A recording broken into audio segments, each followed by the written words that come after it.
MKO Abiola, the man who won but never ruled, Moshood. Kashimawo Olawale, MKO. Abiola was more than just a businessman and politician. He was a symbol of hope, democracy, and the power of the people in Nigeria. His life, his victory, and his tragic end remain one of the most significant moments in Nigerian history. Who was MKO Abiola? MKO Abiola was born on August 24, 1937, in Abeokuta, Ogun State, Nigeria. Despite coming from a poor background, he worked his way up through education and sheer determination. A brilliant mind, he studied at the University of Glasgow, Scotland, and built a successful career as an accountant, businessman, and philanthropist. Abiola was known for his generosity. He helped the poor, funded education, and invested in many sectors of Nigeria's economy. His deep connection with the people made him a beloved figure across ethnic and religious lines.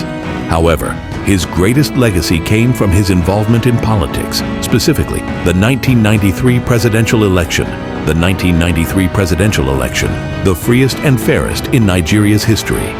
On June 12, 1993, Nigeria held what is widely regarded as its freest and fairest election. MKO Abiola, running under the Social Democratic Party, SDP, faced Bashir Tofa of the National Republican Convention, NRC.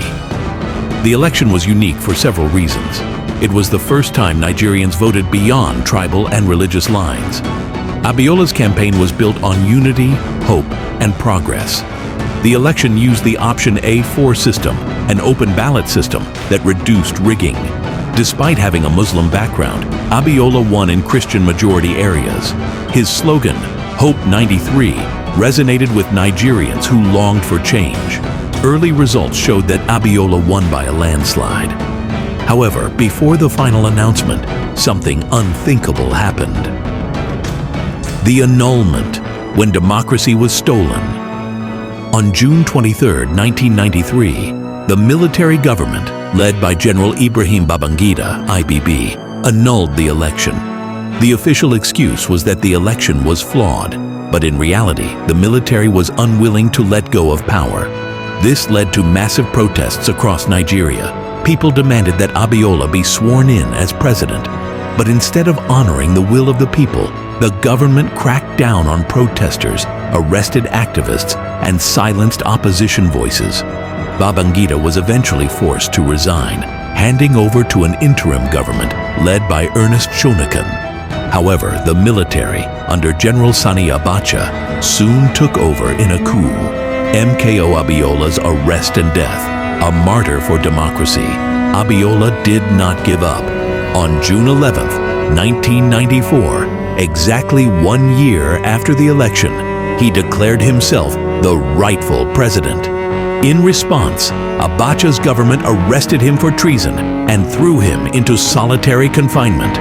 For 4 years, Abiola remained in detention. He refused to give up his mandate despite international pressure.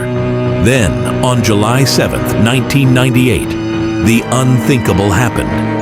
Just days after Abacha himself mysteriously died, MKO Abiola died in detention under suspicious circumstances. He reportedly suffered a heart attack just before he was to be released. Many believe he was poisoned. His death sparked outrage, and Nigeria was never the same again.